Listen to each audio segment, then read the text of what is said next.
Hey guys, welcome in. Rob Kendall Show. Hope you're having a great Wednesday. Thanks so much for joining us. Man, do we have an action-packed show for you today. And I think one of the things I love most about this show is that we can talk about things that other people aren't talking about. We can take all the time necessary to talk about them the way we want to talk about them. And our goal is always to have you leave here thinking a little differently about your government, about these political parties, about the actions being taken than you did when the day started. And man, we've got a lot to get to, especially as it relates to that redistricting vote last night in Virginia and the feigning of outrage from people here in the state of Indiana. But first, before we do that, want to thank the amazing people who yesterday hit the support button over at robkendallshow.com. If you like what we're doing, if you like this program, if you enjoy what we give you each day and you say, I want to contribute, want to support what you guys do, we are so thankful for that. We've got a support button up there, robkendallshow.com. Ryan and Aaron and Suzanne all hitting that support button yesterday.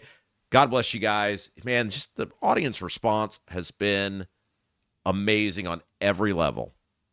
Everything that you guys have been asked to do, you have delivered on, and that is why this program continues to grow, continues to expand, and we can't thank you guys enough for that.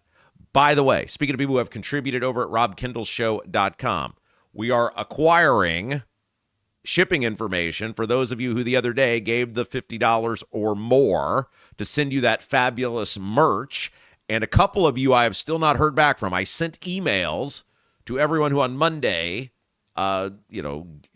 supported the show with the $50 or more amount. The following people, I've still not gotten your shipping information back yet. So if this is you, check your inbox. Ryan, Curtis, Michael White, Steve Baller, you guys, I have not yet gotten your information. So just want to make sure you got the email. I try to send thank you emails to every person, try to get your shipping information. And when Jason's books come in from the publisher, we're going to send all that merch out. Our target date, hopefully, we're going to try May the 3rd. Could be May the 4th, but we're going to try to get it on May the 3rd, which is a Monday. Speaking of May the 3rd, May the 3rd, I think, is going to be a pretty big day in the history of the show. We have a big announcement coming up for you guys. I think I'm going to make it on Friday. Thought about it. I was weighing doing it yesterday, but I think I'm going to do it on Friday. We have a big announcement coming up about the future of the Rob Kendall Show, and it is because of the amazing job, the big announcement. I think you guys are going to love this. And it is because of the job you guys have done helping us grow this program and helping it succeed in just 7.5 weeks. We have eclipsed every bit of expectation I had for this. The response has been phenomenal, and that is why when we ask you guys every day to do those three little things, right? The like, the share, and subscribe. Hit the thumbs up button, letting us know you like the live feed on YouTube. The subscribe button, well over 2,500 subscribers now. And the most importantly, the share. If you got a Facebook, if you got a Twitter, just share our feed. You can share our live feed right now. You can share the on-demand feed. You guys you've hit home runs every day for us. And because of that, people have been taking notice. People have seen how engaged our audience is, how big the audience is. And we got something cool to announce for you guys on Friday as it relates to the Rob Kendall Show. All right. Before we get into what happened yesterday in Virginia and then the just ridiculous response from some people in Indiana, let me tell you about our friends at Seal Now. And one of the things that we ask you guys to do is to contact the fine people who are sponsoring this show, the fine businesses that want to be a part of this program because they know you're a super loyal audience. And they're great local merchants. They're great local people. In the case of every single sponsor, they're Indiana-based, they're Indiana people, and that's why they're behind an all-Indiana program. So whether you need the service or not, if you can, we give you the contact information. Reach out to these people. Let them know you heard the ad. That goes a long way. And you say, hey, I don't need what you guys do right now, but in the future when I need it, I'm going to contact you guys. They remember that. Is your driveway showing signs of wear freeze-thaw cycles, road salts, environmental buildup like mold and dirt can cause unsightly damage that can end up in expensive repair. That's where Seal Now comes in. Seal Now are the clean, seal, and stain professionals that can help you protect your outdoor surfaces, and man, do these guys do incredible work that goes far beyond just the basics. Decorative concrete patios, including stamped concrete, exposed aggregate concrete, sealing concrete staining to add color along with protection and more. But Seal Now, they do more than just concrete. Decks, fences, pergolas, all of it. Any exterior concrete or wood outdoor structure that needs cleaned or maintained. Call today, 317-548-2002.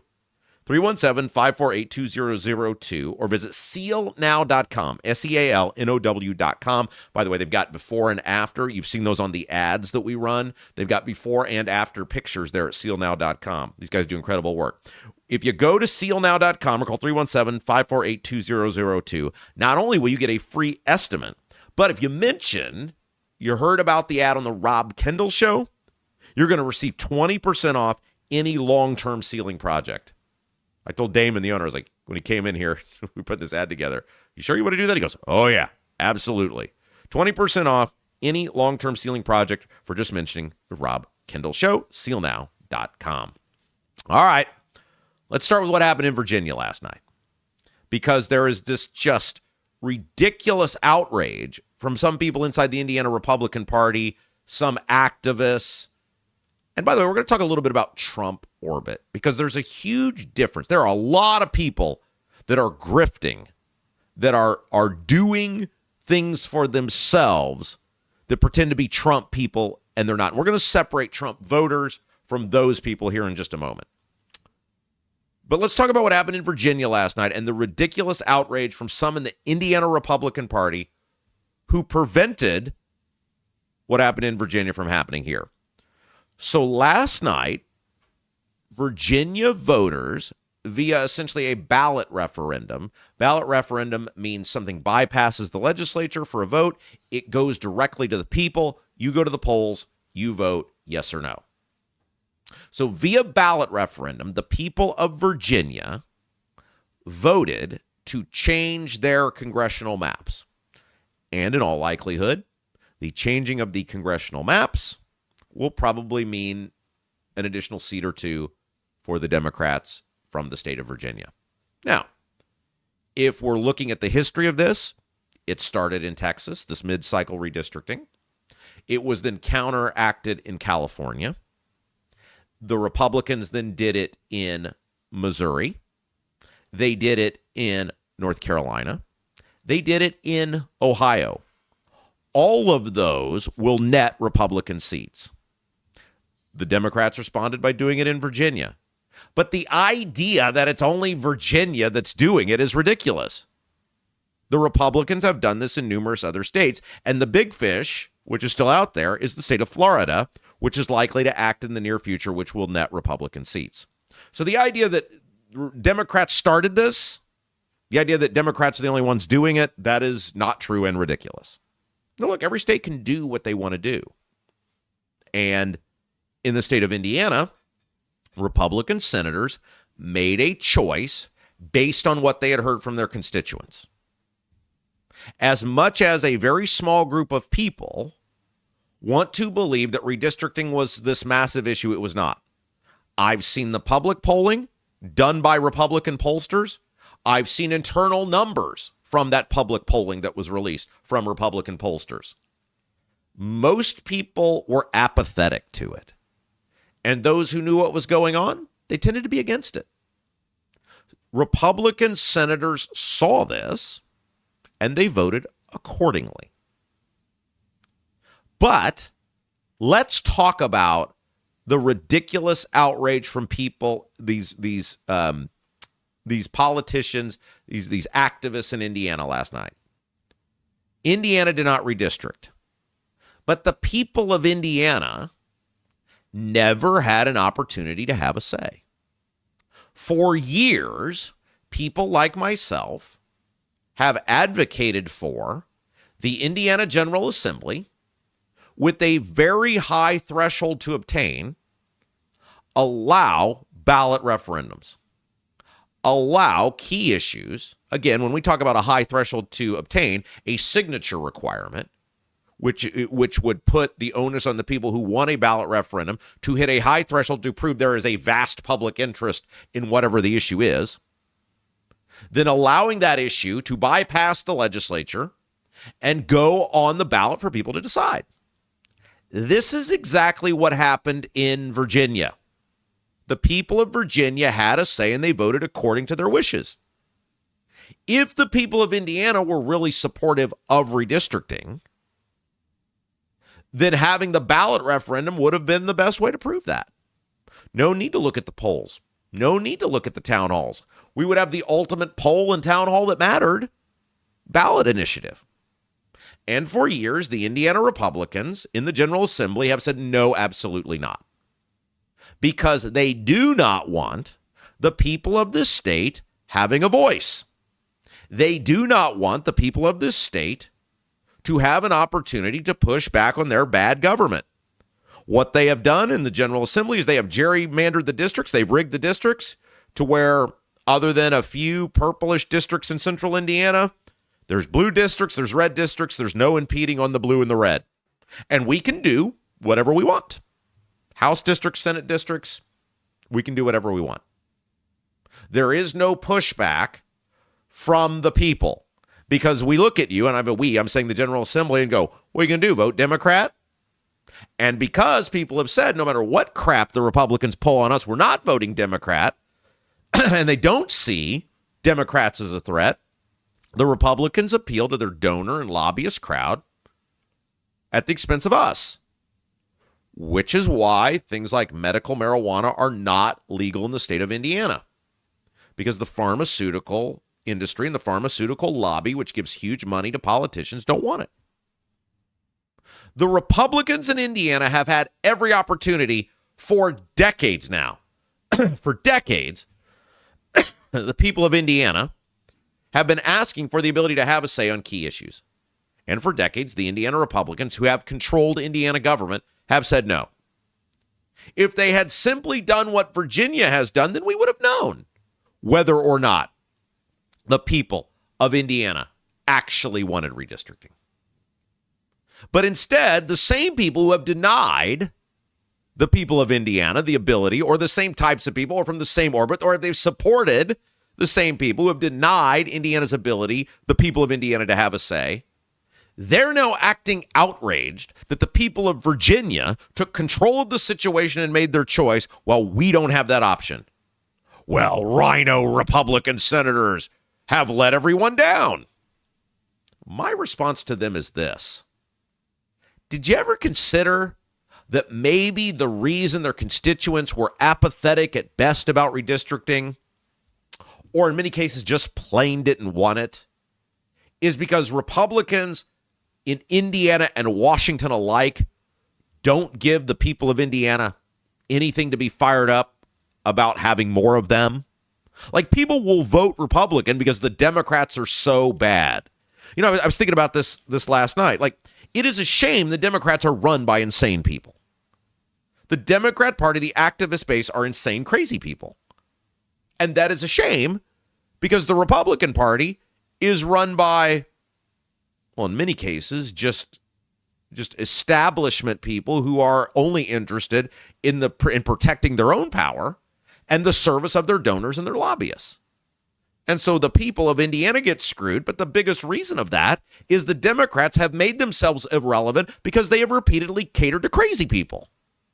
The voice, the vision, the loudest people, the people who get the attention in the Democrat Party are insane in many cases. And until the Democrats fix that, the Republicans will keep being in charge, and they will keep making public policy that benefits their donors and their lobbyists and the special interest who fund their campaigns at the expense of the rest of us. But redistricting, I think, was the ultimate. When you looked at the public polling on redistricting, I think it was the ultimate act of the people of Indiana saying, we feel forced into voting Republican because Democrats are lunatics, but we don't like you. We don't want to hand you the ability to have more of you without you earning it because you never earn it to begin with. That's what the public polling rejecting redistricting was all about. The people of Indiana having their own form of a referendum to the extent that they could on the actual governance of Republicans. Like, if people were fired up about Republicans and the way they've run Indiana and the way they're running Washington, you would have seen a flood of support for redistricting. Every opportunity to prove there's all these people behind redistricting, it has not materialized. The public polling, including that done by Republican pollsters, showed no. These multiple rallies that Turning Point USA organized, duds. The Scott Pressler guy who is here, who we're told is this incredible internet influencer, by the way, talk about a losing streak. Pressler has lost now in Virginia. He has lost in New Jersey. Now he's lost in Virginia again. He's 0 for 3. He's not New York Mets of 2026 yet. But it's not a good look for this guy. And people are starting to catch on to what we've been saying. All hat, no cattle. Now, what he did in Pennsylvania a couple of years ago, that was impressive. But he has not come close to. It's like a band that has one incredible hit, and you're like, oh my gosh. It's sort of like the group Boston. You guys remember the group Boston? They had one incredible album, like their debut. Oh, you're looking at me like this is not true. No, that is the debut album of Boston was amazing. It's the greatest debut album of all time. And then after that, what'd they have? Was it Amanda was the only hit they had after that? That was on the debut album. That was on the debut album. Oh, well, my point, you know what I'm saying. It's like a band that you look up Boston hits at some point today, and we'll talk about this. Springsteen ever have? Yeah. The guy sold his music catalog for, what was it, $1 billion. What hits did he ever have? Anyway, what I'm saying is it's Pressler sort of becoming that guy who's like, oh my gosh, what an incredible debut album. This is the new it guy. And now it's not materializing. The point is, though, redistricting advocates who claim all of these people are for it have had numerous opportunities to prove this, and it hasn't materialized.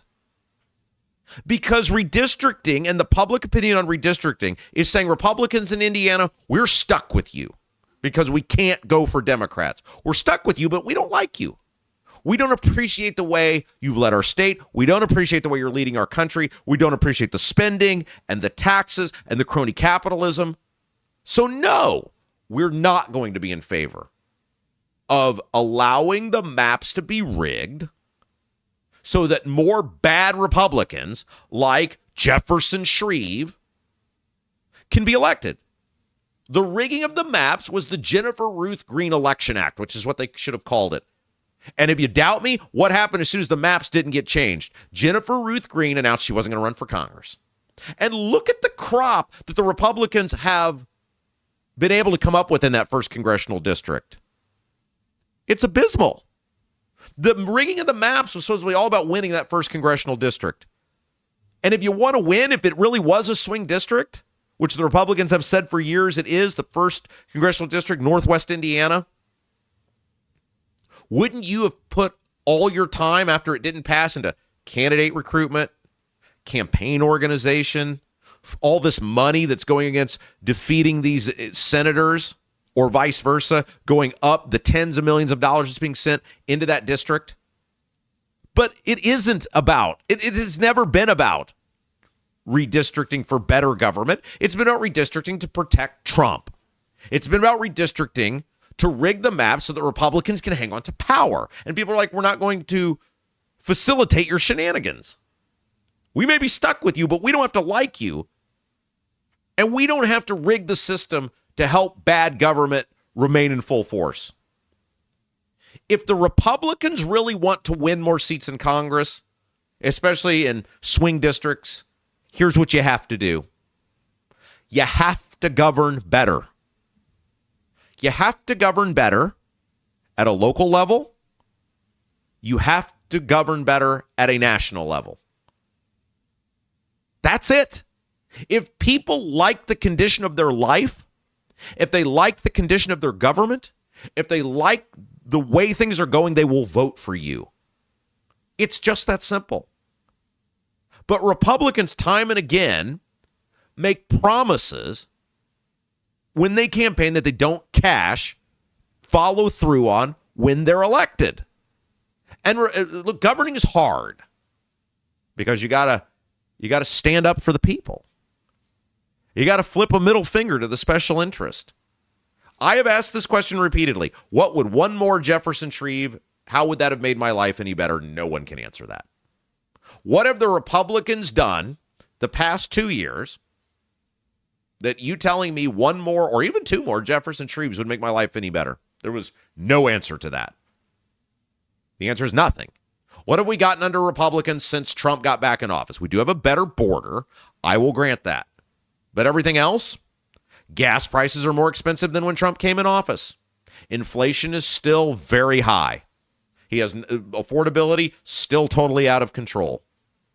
We are now engaged in far more military conflicts than when Trump got in there. All of these things that I would look to as a voter have not gotten better. So when we separate, if we take a moment of honesty and we take off these imaginary hats that for some reason we put on the Republicans and Democrats, like Republicans for some reason in our mind wear the white hats and Democrats wear the black hats, when in reality they all wear the black hats. But if we can just remove our preconceived notions for a few moments and remove these transposed hats we put on these people, other than the border, what's the difference? And if there is no real meaningful difference, why would you be so in favor of rigging the system to ensure that more people can get in there who don't give a damn about you, who aren't going to do the things for you to make your life better? Republicans in Indiana had every opportunity to have the same playing field that the people of Virginia did, which is to give the people a voice. They have repeatedly rejected it because they don't want you to have a voice. Now they're feigning outrage over the fact that the people of Virginia exercised their voice and you didn't exercise the voice they denied you the right to have. It is unbelievably gross, and we're not going to let them get away with it here. All right. Let's tell you about our friends at Double D's Barbecue. You know, Double D's Barbecue, they're in Clayton. Great little restaurant right there at the corner of 39 and 40. Easy to get to. A little bit out of the way, but totally worth the trip. And they're open Wednesday through Saturday, so they're open tonight. Owners Dennis and Tina Duncan, along with their son Garrett, they're from Memphis. And that means when it comes to barbecue, not screwing around. Double D's Barbecue in Clayton. No pellet smokers, no roasters, just authentic wood-smoked Memphis-style barbecue. All their food is cooked fresh daily. They make their own sauces. It's all made from scratch. Double D's has specials all week long. Tonight, Wednesday, Wing Day. Thursday, loaded jumbo baked potato. Friday and Saturday are Mississippi farm-raised catfish. That means it's real catfish, not that crap you buy from the store. Be sure to check out their Facebook page, Double D Southern Barbecue, for daily updates. Check out the menu, ribs, brisket, and more at ddbbq317.com. ddbbq317.com. Open Wednesday through Saturday. Okay, let's take a break. When we come back, something happened yesterday. Someone got a new job yesterday. Someone got promoted yesterday, and it's going to cost you a crap ton of money, and I have no idea what one of these people does for our money. We'll talk about it when we come back. You're watching Rob Kendall Show.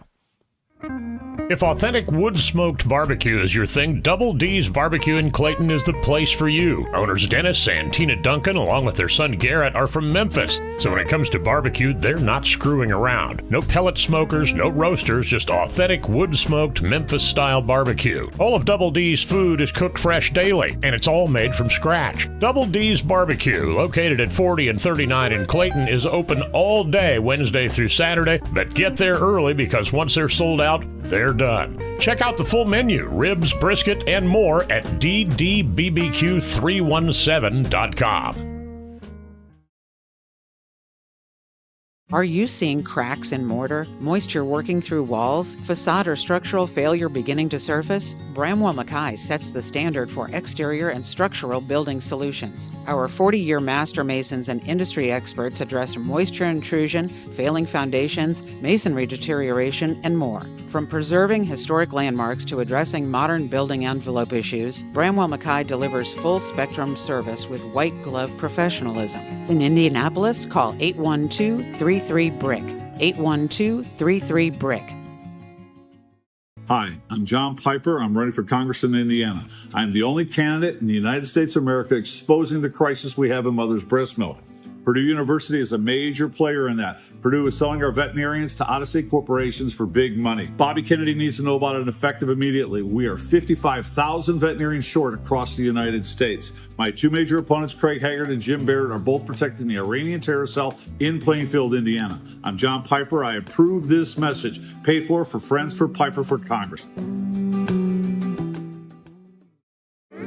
Buying a home or thinking about refinancing? Work with someone local who understands the central Indiana market. Gary Tedrow with Verity Mortgage helps homebuyers and homeowners explore options for purchasing, refinancing, or even consolidating higher interest debt through their mortgage. Gary's approach is simple, clear advice, and personalized guidance, so you can make confident decisions. Visit loansbygary.homes to learn more or get started today. You've got nothing to lose but dollars on your mortgage payment. So call for a free, no-obligation quote, 317-695-5179.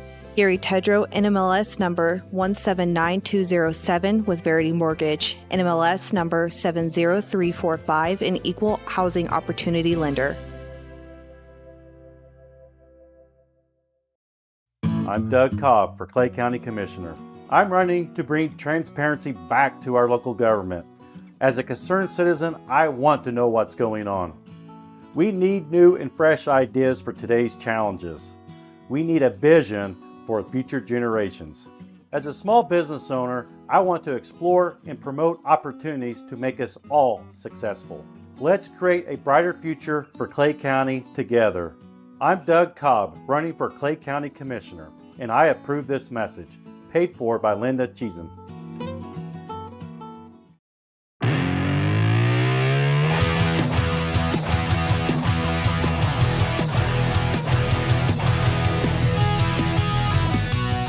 Hey guys, welcome back. Rob Kendall Show. If you haven't yet, hit that thumbs up button. Let people know you like what we're doing here. That really helps us. Also, just a reminder, I know most of you at this point have done so, but if you haven't, hit the subscribe button and share that feed. Let's blast this out to the masses. We're doing the 2 hours a day, every day of Indiana news, politics, and government. There's nothing else out there like what we're doing. And I believed in this for years. I know we've talked about this. I have believed in this show, the idea of this show, long before I was ever at WIBC. And I knew it was going to be successful. I knew people were out there hungry for local news and politics and government and takes they weren't going to get anywhere else. And I think I've told you guys this when we were putting this show together. I talked to several people in the industry about what we were going to do, and they said, well, you'll be successful at this, but there's going to be a real limit to who you're going to reach. I mean, you're not going to be able to get, millions of listeners if you just relegate yourself to Indiana. And I was like, I don't want millions of listeners. I mean, I would love if we had 1 million listeners from Indiana, but I said, I have never had a desire to be a national broadcaster. I've always wanted to do great local media in the state that I live, having an influence in the state that I live. And they said, well, no doubt you're going to be successful if you're willing to cap yourself at who you can talk to. And said, I am willing to do that. And you guys have responded. It's been amazing. I can't thank you guys enough. And you keep doing the things we ask you to do, and there's a reason for it, and it's paying off. And Friday, big announcement telling you how that's paid off and what we're going to be able to reward you guys with because of how you have done all the things we've asked you to do to help us grow this program. So we'll tell you about that. But in the meantime, we call it like, share, and subscribe. Hit that thumbs up button on YouTube. If you're on Apple or Spotify hearing us on demand, give us that 5-star review. Share the feed. If you're right now watching us, if you got the Facebook, if you got Twitter, share the feed. Let people know we're out there, what we're doing. And then, of course, subscribe to the channel if you haven't, wherever you're listening, Apple, Spotify, YouTube, wherever it is. Thank you guys for helping us grow.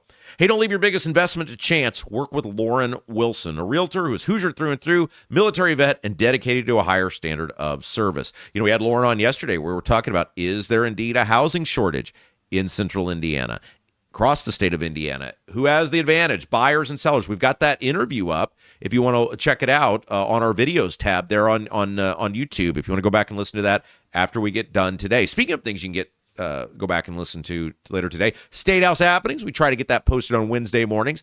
It is up 30 minutes of Indiana the biggest stories in the Indiana State House, Indiana politics, things affecting government and politics across state of Indiana. Abdul, Jim Merritt, myself, we take a 30-minute sprint through it each week. If you say, hey, what are the biggest things? What do we need to really focus on?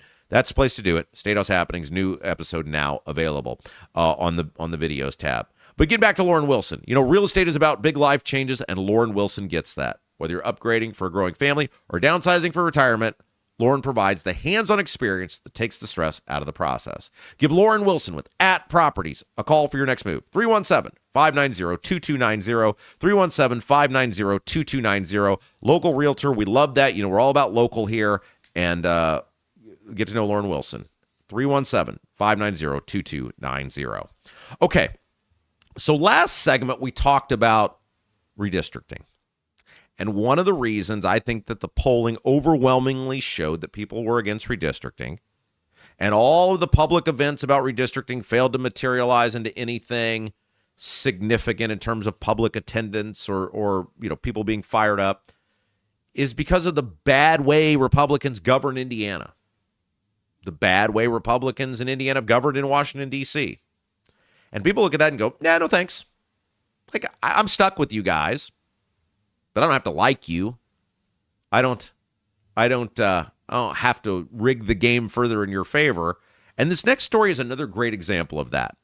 Remember, last year, Mike Braun and the Republicans told you there was no money to fund the government. They were so broke in Indiana. Now, keep in mind, at one point, we had a surplus of like $6 billion, right? But they spent it all. They deliberately drew it down so you wouldn't get a refund, so that the automatic refund wouldn't get triggered. And then these smarmy bastards, they changed the law to make it harder for you to get the refund. Remember under Mitch Daniels, we had that rule where if the surplus exceeded $2 billion, you got an automatic refund. Well, the Republicans didn't like that. So they spent it all down, changed the law, and made it basically impossible for you to ever get a tax refund, an automatic tax refund ever again. So last year, the Republicans told you, we're so broke, we can't fund our budget without raising taxes by $1 billion. And so that's what they did. Then they have the audacity to brag about their balanced budget, which, of course, is ridiculous. The state is required to balance its budget. Municipalities, cities, and towns are required to balance their budget. They can't print money. They don't have an option. They have to balance their budget. They have to. And the Republicans did it last year by claiming they were broke. No money. We've searched far and wide. We have to raise your taxes by $1 billion. Now, I told Braun last year when we were still getting along, or at least perception we were still getting along, and you guys remember, I did this very publicly. I said, I will find $2 billion in your budget, your biennial budget, that is nothing but waste. Not helping the taxpayers as a collective in any shape, form, or fashion. I said, I will do that in 6 months. I need a budget of $2 million. And I was being very genuine when I made this offer, by the way. That was when I was still under the belief Braun actually gave a crap about the taxpayers. He was talking the great game on property taxes. And I said, well, let me try to help. And I made a very genuine offer to him. I said, I need a budget of $2 million to find $2 billion. I said, the only rule is that money has to go back to the taxpayers. I'm not finding savings for you to waste it on something else. Of course, they threw that in the trash and wiped their ass cheeks with it, and it was ignored in the order in which it was received. But the hypocrisy of these people, when they claim there's no money to fund government services, essential government services, without raising your taxes by $1 billion, and then they do this. And this article comes to us from the Indiana Capital Chronicle. Speaking of the Indiana Capital Chronicle, Nikki Kelly will be with us here in a little bit. Talk about some big stories. We love Nikki Kelly. So the head of DCS, Department of Child Services, disappeared for 3 months. Adam Krupp is his name. This was in mid-January. And he essentially disappeared and then popped up on social media claiming that he had a medical emergency. To my knowledge, never publicly disclosed what the medical emergency was. And suddenly he now quit that position yesterday. So for 3 months, I think he got paid the whole time or most of the time. I don't know that for sure. But the point is he stayed in this very important position. And if you guys remember, this may have been a month or so ago when he was still missing. I asked you guys, I said, look, I am very sympathetic to anyone being ill. And I want them to get healthy. And I want them to recover from their illness. And I want the best of health for everyone. And I met Adam Krupp one time. He seems like a nice enough guy. I've interacted with him on social media a couple times too. So this is not an indictment of him.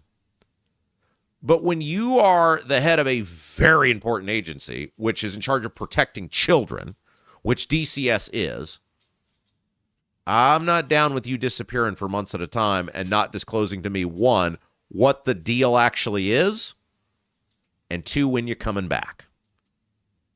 Because, oh, and by the way, you make $210,000 plus benefits. Because I'm paying for you. You're in charge of the government that I pay for. I don't think it makes me insensitive while I'm wishing you a speedy recovery and the best of return to full health, that if you're going to be in this position of prominence and power, you give up some right to privacy. Now, I don't need to know what you're doing 24/7. I don't need to know the results of every blood test. I don't need to know the fine details of what medication you're taking. But I do have the right to know if I'm paying your salary, you're an agency head, you're making six figures, and you're in charge of kids and the well-being of kids, I do have the right to know what's going on with you. And I do have the right to know when you're coming back. And I do have the right to know what you're doing to ensure your office is maintaining the same level of standard. And I do have the right to know if you're getting paid while you're gone. But I didn't get to know any of that.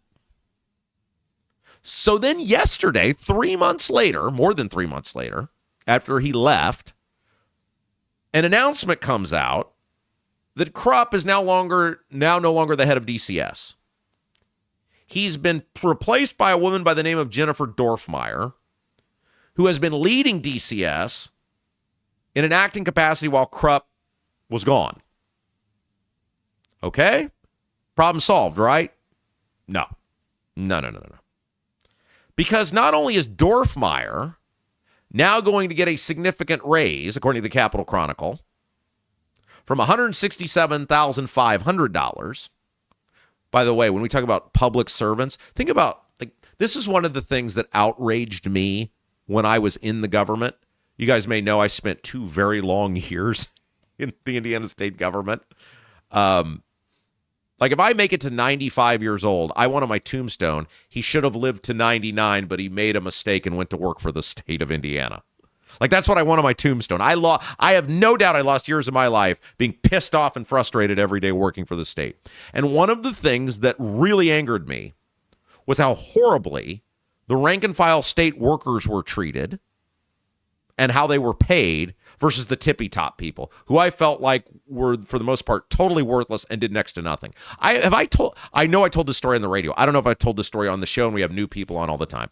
For those of you who don't know, I spent 2 years in the state government. I worked for the Indiana State Auditor's Office.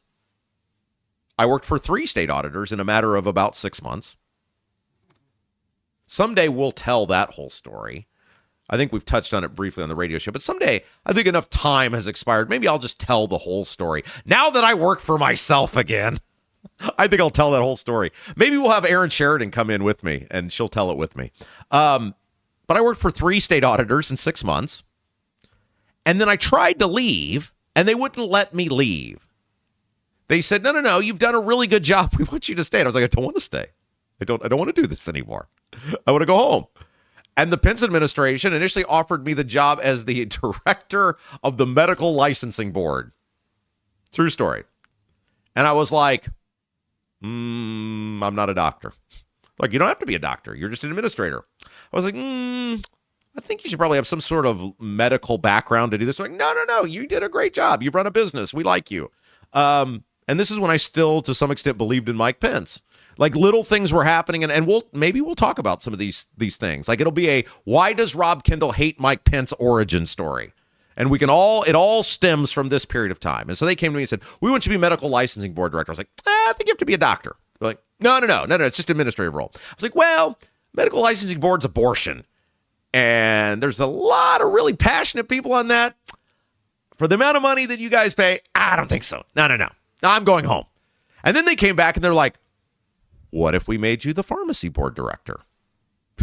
It's like, we just had the conversation that I think you have to be a doctor to be the head of the medical licensing board. They're like, no, it'll be fine. They're like, we really need to reform the professional licensing agency. We got a couple guys down there. You come down with those guys, and you guys can storm the Bastille and turn this thing upside down. And stupid me, I said, okay.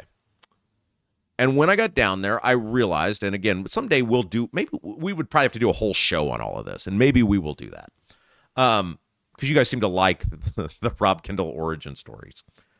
What I realized down there, because I was in charge of people, first of all, I realized the state of Indiana under Pence, and I'm sure it has not changed under Holcomb or now Braun, they don't give a damn about taxpayers or taxpayer service or anything about saving money. They care about status quo and not letting bad headlines leak out. That's it. If you find a problem and you want to fix it, that means you have to acknowledge the problem, which means a bad headline might get out.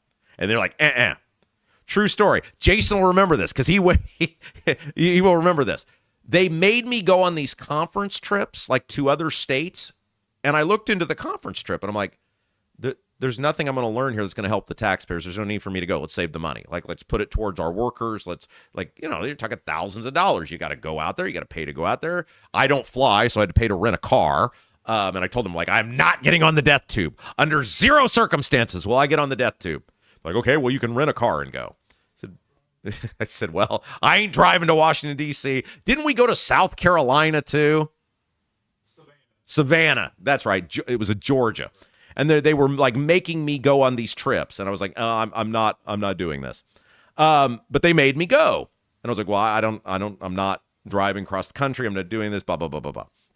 So I'm looking at the hotels, what they're costing, where they're making us stay. I was like, this is a complete waste of money. There's no need for this. There's nothing I'm going to learn at these conferences.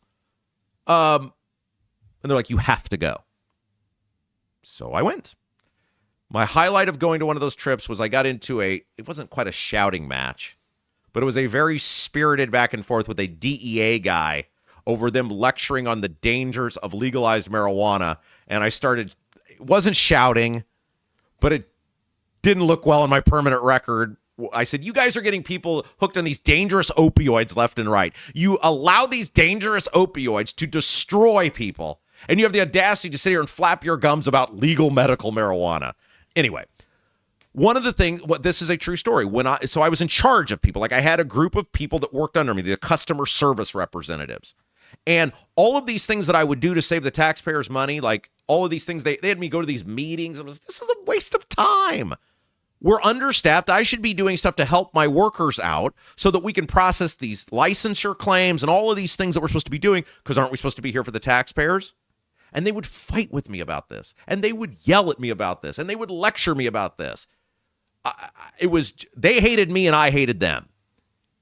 But when it came time for reviews of your workers, Pence came out and announced, he said, there's a merit pool, and we're going to give, if your workers exceed expectations, you're going to get X amount of raise. If you meet expectations, you're going to get X amount of raise. And I was like, okay, chance to reward my peeps. These people who are they were two women, and they were doing the work, and then it became three women. They were doing the work of 10 people. I was like, great, I can reward my peeps.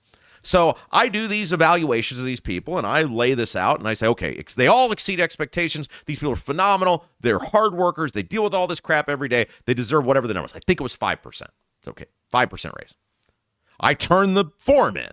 Keep in mind, this is not for me. It's not I'm not getting it. I'm talking about my workers, right? And my boss then comes back to me and goes, yeah, we're going to need you to change these evaluations. What? No, why? This is how they did. This is the work they performed. Well, we've already exceeded the merit pool. You what? But when the governor made his announcement, he didn't make any mention about there was a limited amount of money. He said, we're going to reward people who have done their jobs right. Yeah, well, there was a amount of dollars and we've exceeded the merit pool. Well, how did you do that? I mean, these women are making, I don't know what exactly worth, $35,000, $40,000 a year. A 5% raise is, what is that? It's a couple $1,000, right? And it's 2 or 3 women. What are we doing? What is the merit pool? Who exceeded the merit pool? Come to find out, they exceeded the merit pool. The tippy top people gave themselves the good evaluations, and they're making these six-figure salaries, and they blew through the merit pool. That's when I quit. I said, I'll be leaving now. You people can all go F yourselves. And I told the people on my way out the door, I said, that was not my evaluation. That's the evaluation they made me give you. You're getting less money. Take it up with them. We are a state that benefits the tippy top people at all turns, including in the government. So long story, bring this all back. Like, there's a point to what I was doing there. This woman, Jennifer Dorfmeyer, who is now the new head of DCS, her salary is going to rise from $167,500 to $210,000, which is what the previous guy, Adam Krupp, was making. Okay. Maybe we could have, like, what? If you offered her 190, she was going to turn it down? No, I don't want to be the head of DCS, and I don't want that $35,000 raise. You people can stick it. No. See, that's how you would do it in the real world if it were your money. That's how corporations do it, or small business owners do it. You think they're just like, well, the last guy made this, you make this. No, you negotiate. You're like, hey, we want to promote you. Here's what we're offering. And you would offer less if you actually gave a damn about the taxpayers, because she wouldn't turn it down. But let's just put that aside for a second. Okay, so she's making what the last guy made. No big deal, right? Well, it is a big deal because the old guy has a new job. The guy who disappeared for 3 months and we still don't know what happened, who wasn't working, he's now come back, and he is now a special advisor to Mike Braun. And you want to know how much he makes? You think like, okay, special advisor, what do they pay him by the job? What are you making, $30,000 a year? Oh, no. He's still making his full $210,000. The guy disappeared. And look, I met Adam, like I said, I think I met him once. It was a nice, I will tell you the conversation I had with Adam Krupp, because I don't give a damn anymore. What are you guys going to do to me? I will tell you the one conversation I remember having with Adam Krupp. This is a true story. So one of Micah's employees, who I will not name, was very concerned about behavior in Micah's office, Micah Beckwith. This is a person still in Micah's office, by the way. So not some disgruntled employee who left. And this person reached out to me and said, I need to talk to you about what's going on in Micah's office, Lieutenant Governor. I said, okay. I met with her, and I was like, this is not The Godfather. I'm not meeting in some, dimly lit restaurant where someone can drop the gun and take the cannoli, right? I said, we're meeting in a public place, and if you're serious about this, we're meeting where people can see us. They said, okay. So we went and met and had the conversation. By the way, the best part, the guy who is accused of sharing the AI porn walked in and saw us meeting. That was and the look on his face, like, you know how in like Beetlejuice where the eyes just pop out of his head? Like, that's what it was like. Anyway, I'm there, and we have our meeting. It's fine. She said some very disturbing things about Micah's office. But we have the meeting, and it's fine. And I'm getting ready to leave, and I see our friend Jim Merritt. And it's a very prominent place in the greater downtown area, and there's lots of people there, and I've seen several people that I recognize. And I said, well, there's Merritt. I'm going to go over and say something to Merritt. And I didn't know who he was meeting with, and I go over and I meet with him. I say, hey, Jim, how's it going? And then he introduced me, says, this is Adam Krupp. Well, I've seen Adam Krupp on social media before, so I recognized him, and I thought, okay, I'm in a crowded room. This guy is a right-hand guy to Braun. I could just do the cordial thing and say, you guys have a nice day. Or I could stay here and take up as much time as I can so as many people will see me talking to this guy as possible, and they'll wonder what the hell's going on. Well, guys, I'm Rob Kendall, so what do you think I did? And this guy, this poor Krupp guy, he is just like, get the hell out of here. What is going on? And I made sure I stood next to him and not Merritt, too. You know who walked past? One of Braun's top guys. And he looked up, and he was like, what the hell is going on here? So anyway, that is the one time I met Adam Krupp. Seemed like a nice enough guy. But you have gone from this guy, it doesn't matter whether he's a nice enough guy or not. You disappeared for 3 months. You didn't tell the public what's going on. I'm sorry if you've been ill. I wish you the speediest of recovery. But as we talked about a month ago, when you have a job of prominence in the government, you are accountable to the taxpayers. You have to be transparent with the taxpayers. You have to ensure the job is still being done. And quite frankly, you shouldn't be taking taxpayer money if you aren't doing the job. Now, this guy, who apparently still can't do the job, was quit on his own or was voluntold he was quitting. And his landing spot is a special advisor role where we have no idea what this guy does. None. The woman who is now running the place is making the same he's making. And so the taxpayers now have lost, well, what would that be? 210 minus 167, public school math on the fly here, 42,000-ish dollars, 42.5. So we lost $42,500. And this guy has a position, we don't know what he does. And by the way, if you got rid of his position, we're losing $210,000, really, when you say this guy has no business being in this position. Yet last year we were told there was no money to fund state government without raising your taxes by $1 billion. But somehow there's $210,000 for a brand new position for this guy who we have no idea what he does. Pretty freaking wild, isn't it? There was no money to fund the government, vital services, without raising your taxes by $1 billion. But Diego Morales has wasted over $300,000 in unused vehicle history reports. There's no money to fund the government without raising your taxes by $1 billion, but now there's billions of dollars to give to the Chicago Bears for a brand new stadium. At every turn, you see how full of crap these people are when they tell you there's no money without raising your taxes. You see how they're lying to you. You see there is money.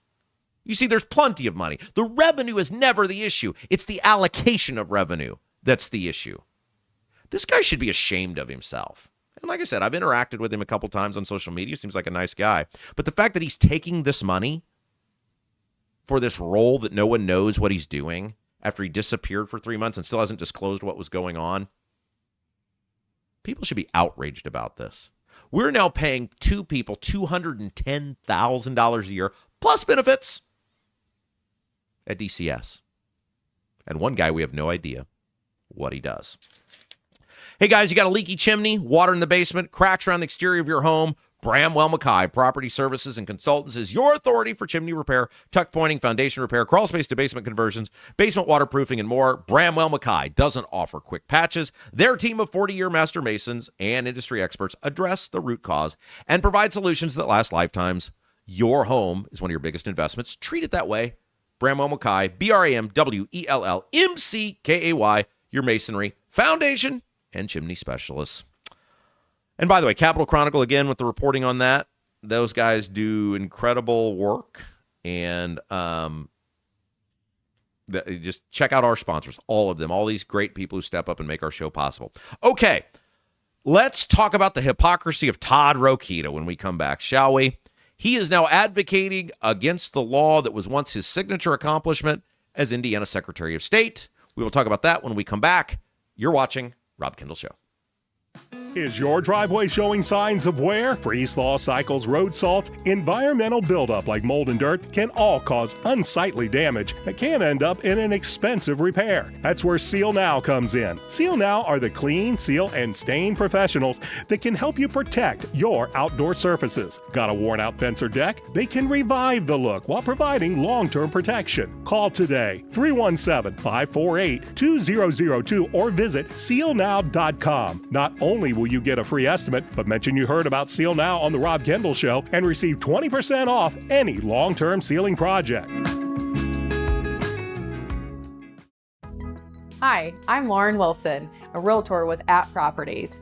Born and raised right here in Central Indiana and a Hoosier through and through. Selling your home is a massive undertaking, and I completely understand what that is. That's why when you work with me, we put a great plan together to make sure that when your home comes to the market, it is in the best light possible. Again, I'm Lauren Wilson, 317-590-2290.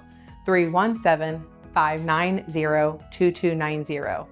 Let's put a plan together and get your home sold. I'm Doug Cobb for Clay County Commissioner.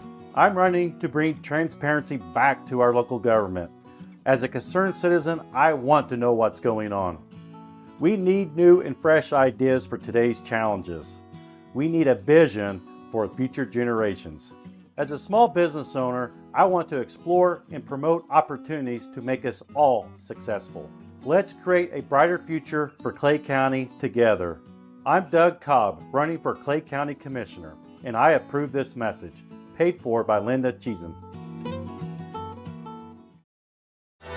Right now, everything's expensive. That includes things you need around the house. If your water heater, water softener, or well pump goes out, or even if your toilet stops working, you could be looking at a major expense. Don't let your next call to a plumber break the bank. Call John at Black Sheep Plumbing. John is a Hoosier lifer who takes pride in and stands behind his work. That's why all basic services and repairs with Black Sheep Plumbing come with a 2-year parts and labor guarantee, with water heaters having a 6-year parts and tank guarantee. Call or text Black Sheep Plumbing for all your needs today and speak directly with John, the owner. 765-315-7558. That's Black Sheep Plumbing at 765-315-7558. Hi, I'm John Piper. I'm running for Congress in Indiana. I'm the only candidate in the United States of America exposing the crisis we have in mother's breast milk. Purdue University is a major player in that. Purdue is selling our veterinarians to out-of-state corporations for big money. Bobby Kennedy needs to know about it effective immediately. We are 55,000 veterinarians short across the United States. My two major opponents, Craig Haggard and Jim Barrett, are both protecting the Iranian terror cell in Plainfield, Indiana. I'm John Piper. I approve this message. Paid for Friends for Piper for Congress.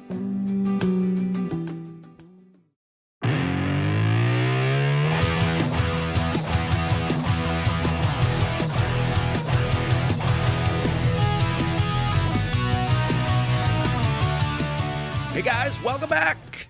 Rob Kendall Show. If you haven't yet, check out our website, robkendallshow.com. Got our live feed up there, all the on-demand platforms you can find us if you missed the live show, audio and video. We've got articles from our favorite segments each day. We've got that support button. If you like what we do, you want to support the show, hit the support button there at robkendallshow.com.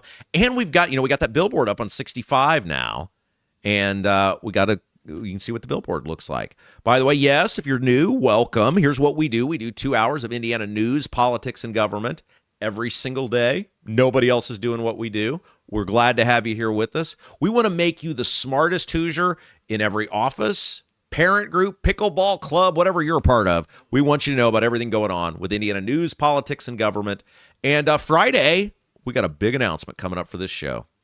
Coming up Friday, we're going to have a big announcement. It's because of you guys.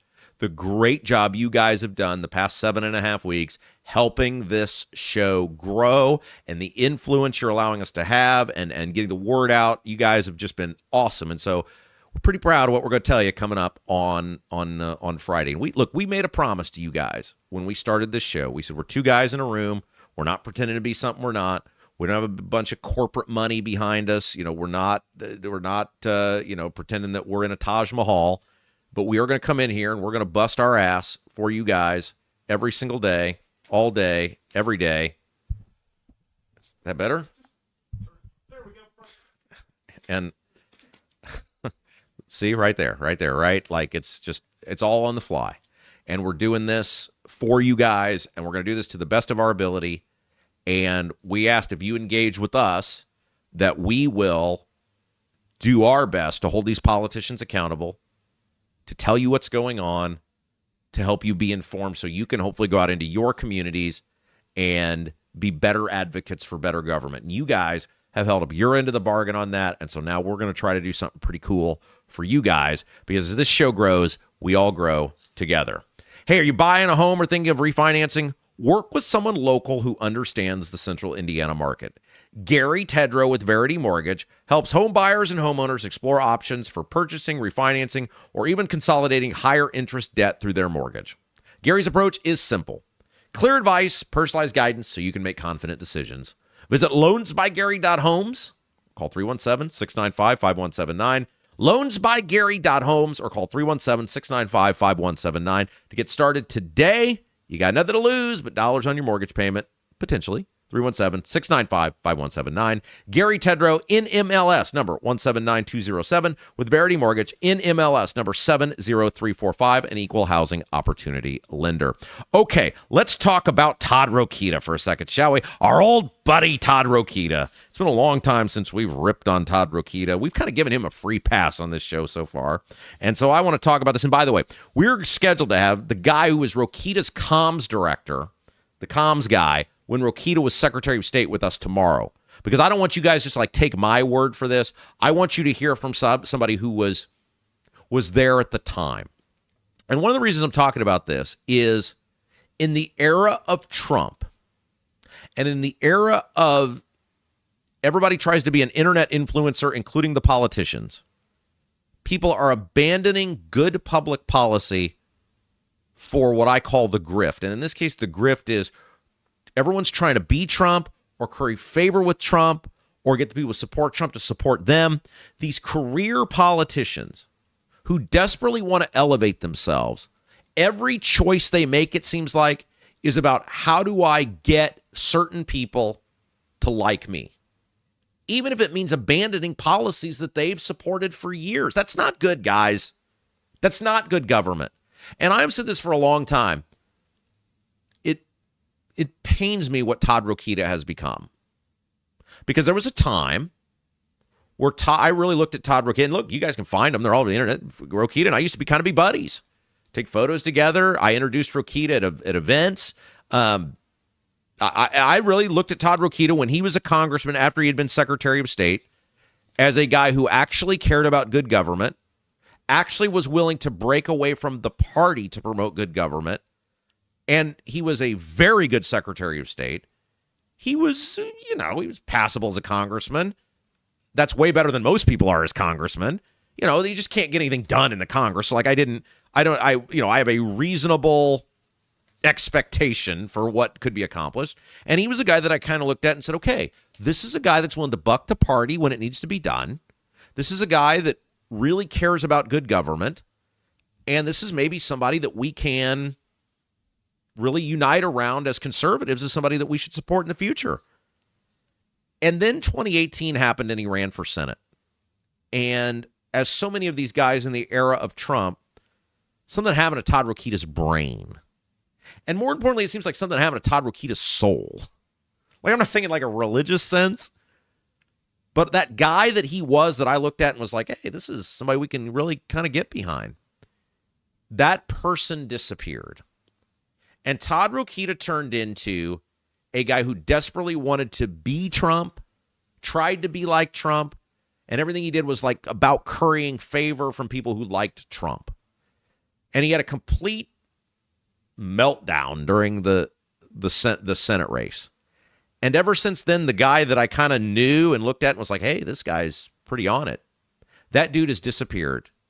And it seems like everything Rokita does is about currying favor with Trump orbit and Trump people and the internet community in order to elevate himself to whatever the next thing is. And this is what I'm about to talk about. And tomorrow we're scheduled to have somebody who knew Rokita back in the day, that was a part of his orbit, was his comms guy, and will be able to provide more insight into what I'm about to tell you. And you guys know I try to do this. Like when I go back in history, I try to find the people that are still with us who can verify things, who can speak to things, and say, yeah, it's not just Rob making it up. I was there. Here's what happened. So a federal appeals court has banned college students from using their IDs to vote. And again, the story comes to us from the Capitol Chronicle. The story now is a day or two old. It is currently working its way through the appeals court system. And by the way, the fact that we're on the air right now may have been decided. I don't think it has been, but it could be decided today. And what this is about, and we've touched on this story before, the story is about college students being able to use their ID in order to vote. And a lower court struck that law down. In the state of Indiana, for years and years and years, college students were able to use their ID in order to vote. A recent Indiana law changed that. It was challenged in court. A local court struck it down. Now an appeals court has essentially put a stay on this, not overturning the judge's ruling, but I think a junction is what it's called, until it can be decided at the appeals court, which I believe is being argued. And they said they'll have a formal ruling maybe as soon as today. let's talk about voter ID for a second again. The goal of voter ID should be to ensure that the person's photo on the ID matches the person you see in front of you. That's it. That should be the goal.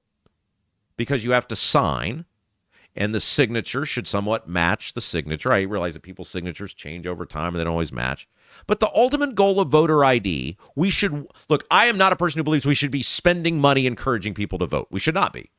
It's not the government's job to encourage you to vote. It's the job of the government to make sure when you go to vote that it is a seamless, easy process. It is your job to go vote. Elections are on these days. I want to go vote. If I do, it should be a fairly easy process. And we need checks and balances, and voter ID is a big part of it. By the way, isn't it interesting? We have interviewed Blythe Potter, who's the Democrat running for Secretary of State. And by the way, we're going to interview Bo Bai on Friday. We're scheduled to play that on Monday. But Bo Bai, in a previous interview, told me the same thing. Both Democrat candidates for Secretary of State have said they're for voter ID. No changes needed. That's wild. That means our law is pretty good. That means our law is accomplishing what it should be, which is making sure that the person who is in front of you is the person they say they are, and that it's not infringing on the ease of voting once you make the decision to go vote. That should be the whole goal of voter ID. I'm a hardcore supporter of voter ID. And so was Todd Rokita when that was really controversial. Something that's so uncontroversial now, both Democrat candidates for Secretary of State are like, no, it's good.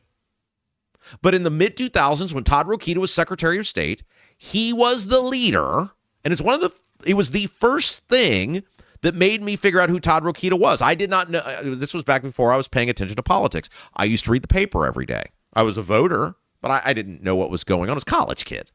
But I used to read the paper every day, and I remember reading about the voter ID and about Todd Rokita, who was leading the charge at the time, and thinking, oh, this makes sense. Yeah, okay, this guy's advocating for this. This seems like a good thing to have. It's interesting. I was talking with somebody yesterday who has started watching our show, and they're like, I never watched or listened to political talk before you were here. I found you. I do it every day now. And I said, watching our show, listening to our show is like living in the movie They Live with Roddy Piper. Have you guys ever seen this movie? It's a great movie. Like if you are ever looking to kill a couple of hours, it's a kind of like a cult classic. Roddy Piper, the wrestler, is the star of this movie. He's actually a really good actor. He's very good in this movie. I know it sounds hokey, right? It's not Hulk Hogan in Mr. Nanny. Roddy Piper is actually a pretty good actor. It's not Suburban Commando. This movie is, and the plot sounds hokey, but it's a good movie. It's entertaining. If you're looking to, like I said, kill an hour and a half, watch it. The plot of the movie is Roddy Piper is this construction worker who one day discovers these glasses on the street. And he puts them on. And these glasses are a view into the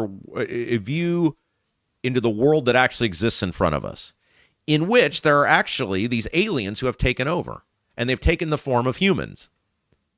And the only time you can see who the aliens and who the actual humans are is when you have the glasses on.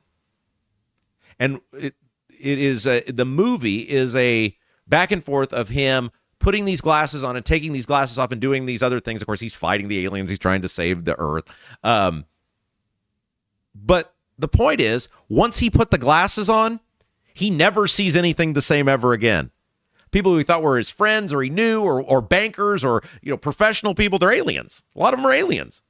He can't unsee it once he sees them. This is what I told this person. I said, once you start listening to our show, you never see things the same ever again. Once you spend 2 hours a day with us, you never look at your government the same ever again. That's why they hate us. We're not bound to anyone. We're not bought and sold by anyone. We have no obligation to anyone. We just tell you whatever's going on. And so we give you takes you're not going to hear anywhere else. I'm not concerned about how much money the state of Indiana is going to spend with me. I'm not concerned about what sort of contracts I might get with the state. My advertisers are not beholden to kissing ass with politicians. Like, I'm not concerned about any of that. I just get to tell you the truth. And I remember my moments with that. My moment with that was when I decided to run for public office and I won And then I started being a part of this. Like, I had no, other than doing radio and interviewing politicians, I had no connection to politics whatsoever. I remember the day, in fact, I told Jason I was going to run. It's weird. I remember where I was. I remember where I was driving. I remember calling Jason going, I'm going to run for public office. Jason, why the hell would you want to do that? And that was the moment for me. I started digging into this stuff. I started reading about local governments. I started reading about the state, about the funding, about the property taxes. That was my moment where the glasses got put on. And it was like, holy crap, these Republicans are as bad as the Democrats in some cases. And in the case of like reading the paper, I was learning. The property tax stuff was starting to happen at this time. I was reading about Todd Rokita thinking, man, he's really fighting for good voter ID laws, but he's also kind of bucking the party. Todd Rokita was the first guy to be in favor of nonpartisan redistricting of any prominence. Todd Rokita was severely punished by the Republican Party because in the mid-2000s, he proposed taking the politics out of redistricting, letting artificial intelligence, or what we knew as artificial intelligence at the time, draw the maps so that they were actually fair, so that they actually represented communities of interest. You know, the maps that we have today, they've shifted slightly for population changes. They look pretty similar to the maps Rokita presented in the mid-2000s when he was Secretary of State. And that got him in big trouble with the party. And that Todd Rokita was the guy that I really admired, got to learn about, started to like. He was willing to pay a political price to do what was right. So we come back to voter ID. And this case is being challenged in court by Todd Rokita, by the state of Indiana. He's the Attorney General. And they're trying to keep college kids from being able to use their college ID in order to vote. The only problem with this is Rokita was the architect of the law that allowed college kids to be able to use college IDs in order to vote, which was a good law. It made sense. The goal of the ID should be to ensure the person in front of you is the person who says, I'm Joe Smith. Okay, Joe Smith, may I see your ID? Okay. Great. Thank you, Joe Smith. Will you sign here? Okay, the signature matches. There is zero cases that I'm aware of since the mid-2000s, so going on almost 20 years, of college students committing intentional malicious voter fraud. I'm not talking about they went to the wrong polling place. I'm not talking about, well, I think I was registered here. I'm talking about the law enforcement investigations proving any sort of deliberate malicious intent. Certainly not using a college ID in order to pull it off. Certainly not on a widespread scale. There was no problem with this issue. We should want people to vote who want to vote, and having them show a piece of ID where you can verify who they are, and the signature does too. That's what we should want. That's why Rokita was for it, when he was for good policy. Now he says, quote, this common sense protection is needed to close loopholes, prevent potential fraud by out-of-state ineligible voters, ensure every ballot belongs to a verified Hoosier, and preserve public confidence in fair, honest, and transparent elections. Oh, so when you said basically the same thing almost 20 years ago, it wasn't doing that? This was your baby, Todd Rokita. This was your deal. They don't want college kids voting because college kids vote Democrat. They don't want college kids being able to use their college ID because college kids vote Democrat.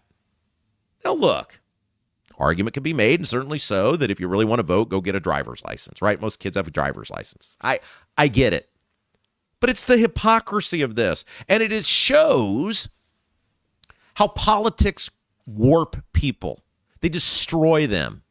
They ruin them. It's why I got out, guys. When you guys all the time are like, you should run for governor. You should do this. You should do that. I don't want to do this or that. Because I left for two reasons. And I've been very honest about this. And why every time I get told to go back, I don't want to go back. Number one, I physically, after 4 years, felt my health deteriorating. Like my body was changing. Like 4 years of every day answering every phone call, responding to every request. At 10 o'clock, some person might call about a crack in their sidewalk, and I would feel an obligation to go see that person. And the frustration and the rage of people who were not doing the right thing, who were maliciously not doing the right thing, and having to deal with that every day, I was going to drop dead of a stroke or a heart attack. Like, I knew it. And the other thing, I started to see the potential that if you want to elevate, sometimes you give in on who you are. And if you give in on little things, and I won't go into it today because we don't have time. We need to get to Nikki Kelly here in a minute. But people want stuff from you in order to have their support. And it may seem like a small thing. Well, our position on this policy is blah, blah, blah. And if you don't have that, then we're not going to support you. And it may be a tiny thing. And you say, well, in the broad picture, it'll help me get property tax reform or this thing or that thing that help everybody if I just have these people in my corner. And then you realize, no, you give in on the little things. You let yourself get warped on the little things. Then it's the big things before you know it. And I said, not doing that. Todd Rokita was a leader in the mid-2000s with voter ID. Todd Rokita was a leader in the mid-2000s with redistricting, fair redistricting, artificial intelligence redistricting, taking the politics out of redistricting. And now today, he's against the very things he was for. Not because we revealed it was bad policy, but in the people he hangs out with, the place he wants to go to, the thing he wants to elevate himself to, it's bad politics. It doesn't help him with those people. And this happens all the time. People go in there, they want to do the right thing, they try to do the right thing, and then they just get warped by the system. We lose good people. And Todd Rokita is one of them. So hopefully tomorrow we're going to have a fun conversation with one of Rokita's old guys supposed to be with us. And we'll talk about what the hell happened to Todd Rokita.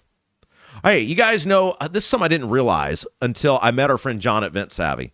And that is most bathroom exhaust fans aren't actually doing what they're supposed to do. A lot of them are undersized or have been installed wrong for the room. They're not properly venting to the outside. So when you take a hot shower, that moisture, it really isn't leaving your house. It can end up in a ceiling or the attic, and that's where mold or bigger problems start. It's where Vent Savvy comes in. Our guy, John, Vent Savvy, VENTSAVVY.com, VENTSAVVY.com.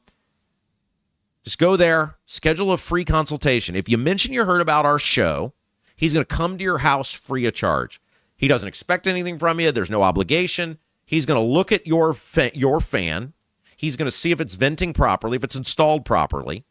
Then he's going to crawl up into your attic and take a look around and see if there's any mold or water damage.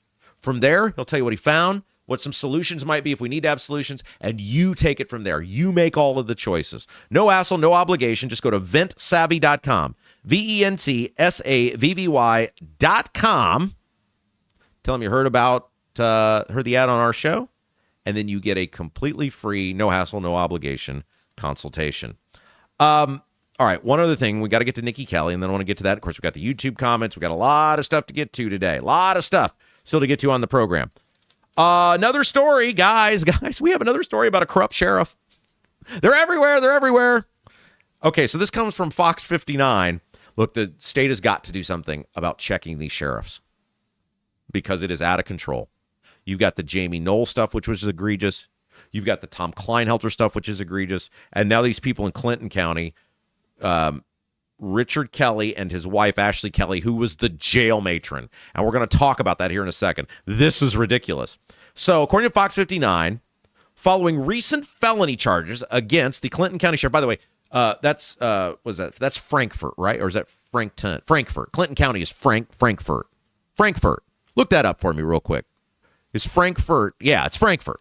Clinton County, the sheriff there, Richard Kelly, and his wife, who is the jail matron, I'll explain the jail matron stuff in a second, are facing felony charges. And so the Clinton County commissioners took multiple actions in response to those charges at Tuesday's meeting. Here's what they did. They strengthened their nepotism policy and finally terminated Ashley Kelly's employment as jail matron. Let me explain what the jail matron is for a second. The jail matron is essentially the woman boss in the jail. Like, obviously, you can't have male sheriff's deputies interacting with female inmates in certain ways. And so the jail matron is essentially the woman boss of the jail. You know who the jail matron reports to? The sheriff. So in this case, you had this woman, Ashley Kelly, who was reporting to her husband. Her husband was her boss, and until now, the Clinton County Commissioners were just like, that's fine. No possible problem going to emerge there. Now they're feigning this outrage over this. The Clinton County Councils demanded the resignation of both Richard and Ashley Kelly, and they were both charged with multiple felonies following an Indiana State Police investigation into the alleged misappropriation of funds from the ISP's pension trust fund. Okay, so again, let me remind you, and they had to be aware of this. These commissioners, these council people, they run the county government. They fund this guy's office. They have to be aware of this. And they did nothing. The guy's wife was working for him. He's her, like, no other oversight. It's not like, okay, like, even it wouldn't be okay, but it's like, okay, your husband's your immediate boss, but there's like this board that oversees you every day. None of that. No one in county government was like, hey, this is a really bad idea. You should not be reporting to your husband. Until now. Okay, listen to what this woman allegedly did. Officials claim, according to Fox 59, that Ashley Kelly, who was on full disability from the Indiana State Police, was not actually disabled and was committing fraud against the state police. Committing fraud against the taxpayers. We are the state police. State police don't have a money factory or a money tree in their backyard of all those state police buildings. She was committing fraud against the taxpayers. Since 2021, the pension trust fund, according to Fox 59, reportedly paid Ashley Kelly $205,398.77. Wait. She's supposedly on full disability, but she's somehow working as a jail matron, which there is some level of physical requirement in that job. And no one in the county commissioner's office or the council office, none of those. I mean, there's, I think, 7 people on your county council, 3 on your commission. That's 10 people. Nobody was like, hey, lady, how are you getting this full disability, but you're also the jail matron? And nobody from the state, there's so little oversight of the state police that nobody was like, hey, lady, how are you on full disability, but also working as a jail matron? There's no one checking in like, hey, are you feeling any better? Are your legs working now? Can you get back to work so you get off the taxpayer dole? Nobody was looking into any of this. Oh, wait, guys. Wait. There's more. But wait, it's like a ShamWow commercial. But wait, there's more. This comes after the Kellys were previously accused of using their LLC, I believe it's called Leone, to receive large unauthorized payments from the jail commissary fund. Does this sound familiar? Are you like, jail commissary fund? Oh, yeah, that's what Tom Kleinhelter was doing, misusing commissary money. Again, unchecked pilfering of the commissary fund, just like Kleinhelter. The commissioners also made a these people go, well, I didn't do my job. I didn't do the least bit of oversight. I wasn't checking on anything, but now I'm really outraged that you were misbehaving, and I'm demanding restitution. The commissioners are also made a formal request, according to Fox 59, that the Indiana Attorney General's office recover. They're like, hey, Rokita, go do our job for us. Hey, Rokita, we were totally asleep at the switch. We weren't paying the least bit of attention. Can you go get this money back? God, these people are the worst. Approximately $219,000 owed to the county from the jail commissary account of Richard Kelly. $219,000. Again, no one in county government was looking at these claims or looking at these receipts or like, hey, what is this OnlyFans account subscription? I'm not saying he did that. I'm just saying like I'm not saying Richard Kelly had an OnlyFans account subscription. I'm picking like the most ridiculous possible thing because these people are spending the money on ridiculous stuff. Nobody was like reviewing the claims. Nobody was looking at like, hey man, what's this? Like, let me explain to you how this works or it should work. So the county council. Now, county's a little bit different than cities and towns. When I was an local elected official, you get a claims docket. Every meeting, or depending on how your government's set up, once a month, whatever, you get a claims docket, and it has all the expenses on there. And your job as an elected person is to read through them. It's money that's been spent, and raise questions if you have any. Now, the money's been spent. You can't, in many cases, get the money back, but you can say, you guys went to lunch? You, the town or city manager, went to lunch at blah, blah, blah. What'd you guys do? Why was this a good expense? You bought this chair for $150. Why? What? All of the, and you can raise those questions at a public meeting. There was nothing. The guy got to $219,000 before somebody was like, hey, something seems off here. This is what I keep saying. There must be massive reform from the state of Indiana on these local government officials, because our county officials, our town officials, our city officials, they're just lazy as hell. They don't read, they don't investigate, they don't process, they don't question. They're there. They're taking up oxygen. They're just standing there. Like Adam Krupp now in the Department of DCS.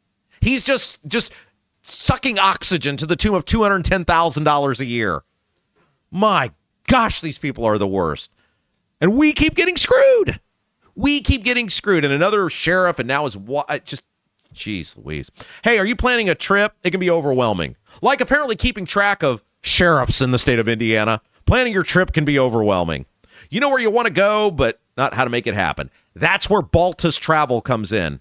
Adam Baltus takes the worry out of travel, being with you every step of the way. And the great thing about using Baltus Travel service, most cases it won't cost your trip an extra dime. Look, it's summer, or it's spring. Summer's right around the corner, right? Summer vacation. Have a pro do the work for you. Adam's certified through most major cruise lines, as well as Disney and Universal theme parks. You get a free consultation by calling Adam today, 812-593-7561. 812-593-7561. BaltusTravel.com. Adam Baltus Travel. All right. Nikki Kelly's going to be with us next from the Indiana Capital Chronicle, one of the best reporters in the business. We're going to talk about the Kleinhelter stuff. We're going to talk about the gas tax stuff. A Democrat now is calling for a suspension of all the gas taxes. And we're going to talk about the big money Rod Bray is spending to try to keep himself employed as the big boss of the state of Indiana. It's all coming up next. You're watching Rob Kendall Show. Hi, I'm Lauren Wilson, a realtor with App Properties. Born and raised right here in central Indiana and a Hoosier through and through. Selling your home is a massive undertaking, and I completely understand what that is. That's why when you work with me, we put a great plan together to make sure that when your home comes to the market, it is in the best light possible. Again, I'm Lauren Wilson, 317-590-2290. 317-590-2290. Let's put a plan together and get your home sold. I'm Doug Cobb for Clay County Commissioner. I'm running to bring transparency back to our local government. As a concerned citizen, I want to know what's going on. We need new and fresh ideas for today's challenges. We need a vision for future generations. As a small business owner, I want to explore and promote opportunities to make us all successful. Let's create a brighter future for Clay County together. I'm Doug Cobb, running for Clay County Commissioner, and I approve this message. Paid for by Linda Cheatham. Right now, everything's expensive. That includes things you need around the house. If your water heater, water softener, or well pump goes out, or even if your toilet stops working, you could be looking at a major expense. Don't let your next call to a plumber break the bank. Call John at Black Sheep Plumbing. John is a Hoosier lifer who takes pride in and stands behind his work. That's why all basic services and repairs with Black Sheep Plumbing come with a 2-year parts and labor guarantee, with water heaters having a 6-year parts and tank guarantee. Call or text Black Sheep Plumbing for all your needs today and speak directly with John, the owner. 765-315-7558. That's Black Sheep Plumbing at 765-315-7558. Hi, I'm John Piper. I'm running for Congress in Indiana. I'm the only candidate in the United States of America exposing the crisis we have in mother's breast milk. Purdue University is a major player in that. Purdue is selling our veterinarians to out-of-state corporations for big money. Bobby Kennedy needs to know about it effective immediately. We are 55,000 veterinarians short across the United States. My two major opponents, Craig Haggard and Jim Barrett, are both protecting the Iranian terror cell in Plainfield, Indiana. I'm John Piper. I approve this message. Paid for Friends for Piper for Congress.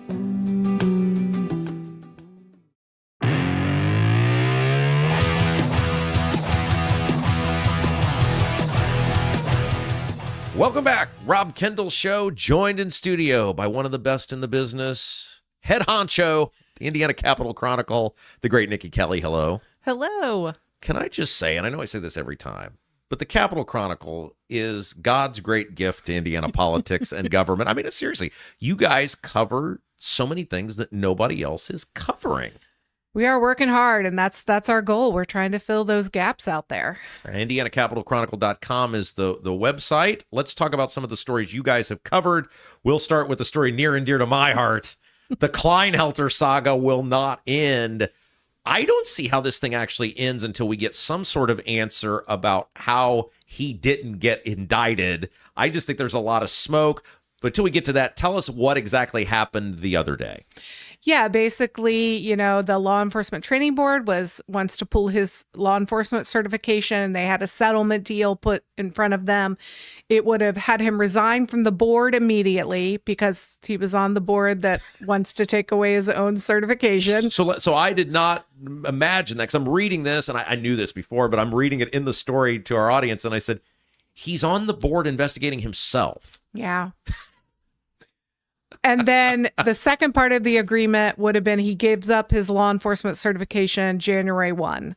And so it was really kind of a fascinating discussion. Our reporter, Casey Smith, was there. She said it got very tense at times because some of the members were saying, basically, we want him off the board and we want his certification, but they didn't want to wait till January 1. But the others were like, look, if you don't take the January 1, we don't know that we'll take it at all. Like, it's sort of bird in the hand, right? Do you take the one where that guarantee that he'll lose his certification on January 1, or do you kind of wing it and hope that maybe sometime after that they'll take his certification, but there's a criminal case in there that kind of complicates things, and it could be continued and continued and continued, and all during that time he could get, when his term ends January 1, he could get a job somewhere else. This is a fascinating case to me because you have an 80-page probable cause affidavit, which you guys reported on at length last year. It was in the time period where Doug Carter came on our show, and then I know you guys obviously had him as a part of your piece. You guys went to Holly Huddleston, who's the special prosecutor, and she would not give you an answer on why she didn't prosecute. Oh, she gave us an answer. I'll give her credit. She returned our calls, and she said, I just simply did not feel like he intentionally stole the money. Now, but that's what I'm saying. Like, it's 80 pages of showing you I don't even know whether we can call her a special prosecutor now that we know, looking back, that she never filed the proper form to be appointed. She certainly never filed the after action report. So theoretically, there's still a 5-year statute of limitations, right? Maybe if someone down there wanted a real special prosecutor, someone else could review it. Well, so that's what Carter said the other day. And when I know she responded to you guys. I mean, it's just like her answer to you guys, and you guys got more out of her than anybody else, does not match what Carter and Heron and the rest of these people are saying was going on throughout the process. So I didn't mean to say that she didn't respond to you guys. She did. You made a good point, and it's what Doug Carter made with us last week. They could still give this to another special prosecutor, and we could potentially get something with this. It's not done. I mean, you could potentially get some theft charges. Obviously, Marion County Prosecutor Ryan Mears, all he could focus on was the sort of, the cover up behind the crime, because that is the part that happened allegedly in Marion County, the lying to the police. So, yeah, I mean, one way or the other, there's charges, but the actual instant offenses of whether he stole money, so far is uncharged. Braun put out that statement yesterday on Facebook and Twitter, and we were talking about it on the show on Tuesday. I said it was like something forced under a part of a hostage negotiation, and I'm reading this going, there's no clarification about what he's talking about. There's no setup to it, and I'm like, well, I think what happened is at the actual training board meeting, Anthony Scott told our reporter and the board that he was going to ask the governor to remove him. Yeah. And so technically that happened a couple hours after that. And we were asking, what's he going to do? What's he going to do? And suddenly they put that out. Somebody asked in our YouTube comments on Tuesday, and I thought, well, this would be a great question for Nikki Kelly. Nobody knows you have been around. You started when you were 8. So, I mean, Absolutely. you're still very young. But what is the deal with all the sheriffs? Like, is this a new thing? I mean, you've got Noel, you got is it Clinton County? You got Kleinhelter. Like, is this a new thing of all these seemingly very corrupt sheriffs, or is this we're just learning about it all now? No, I think this has been going on a while, and it usually all revolves around that commissary fund, which is basically just a slush fund of money that the sheriff can use. And lawmakers have tried again and again to try to tighten it and tighten it and tighten it. And we just see sheriff after sheriff after sheriff using it as their own little personal, checking account. And it's ridiculous because it's money inmates pay in to buy stuff. This is not like something they should be budgeting for. It's, bonus money, for lack of a better term. That's how many of them are treating it. Bonus money. Right. My vacation, my this, my that, whatever. Nikki Kelly from the Capitol Chronicle is our guest. Okay. You guys had a fascinating article about how much money, I'm going to say Rod Bray. It is not the Rod Bray Protection Fund, but that's what we call it. The Senate arm, the state Senate re-election arm, is spending to try to protect these incumbent senators who are being challenged over redistricting. The numbers are staggering. They really are. They've already spent $2.5 million. We're not even to the primary. That's more than any other campaign season ever for the full year. And $2 million of the 2.5 is on 7 races. I mean, it's shocking. They still had, at the end of the campaign period, like $1.6 million to spend, although some of that $2 million was after the period. They have these large contributions, so we can still see it. I do find it interesting that the Senate Majority Campaign Committee only raised $1 million in the quarter, and half of that came from Rod Bray's actual campaign committee. Yeah. So this is all about Bray, right? Bray was, a lot of people, and we haven't gone into this in a lot of detail, but Bray, when he was most recently elected head of the Senate, it's behind closed doors, right? Yes. But it was allegedly a very close vote. And your math tells you it's within a couple votes, potentially, of him being dethroned as the Senate leader. Yeah, I would say it's kind of a twofer, right? They want to punish the senators who didn't follow along with what they wanted for redistricting, but they really want Rod Bray out.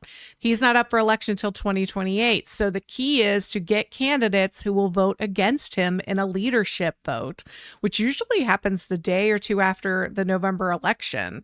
So, yeah, I mean, I think that's sort of the undercurrent of who, if they win, would vote for Bray versus someone else as leader. This is so wild to me because this is supposedly all about redistricting, getting the first congressional district to go red. You now have what will probably be tens of millions of dollars by the time it's all said and done against these senators. Why wouldn't you just get a good candidate and spend it in the first congressional district and win the seat? Yeah, I mean, that's the obvious question. And they try to act like it's not all about redistricting, but no one was coming out against the gas tax before. Exactly. I mean, we had that gas tax on there for 10 years and no one seemed to care. I've been screaming about it for a decade and nobody cared at all until redistricting. And now I'm hearing these ads going, well, this would have been helpful 9 years ago. Where were these ads then? I saw Spencer Deere. I think you guys said $595,000 for one candidate. Exactly. Holy smoke. And just for your listeners, I mean, some of those are direct, here's $100,000. More of it is they'll do survey research, they'll do polling, they'll do direct mail pieces, they'll film commercials for them. Right. So it's in kind. So it's a big mix of everything. That's a heck of a lot of money for a state Senate race, isn't it? Exactly. It's shocking. Do you get a feel of how these insurgents are doing? Like, I saw the Pressler stuff, and we talked about that.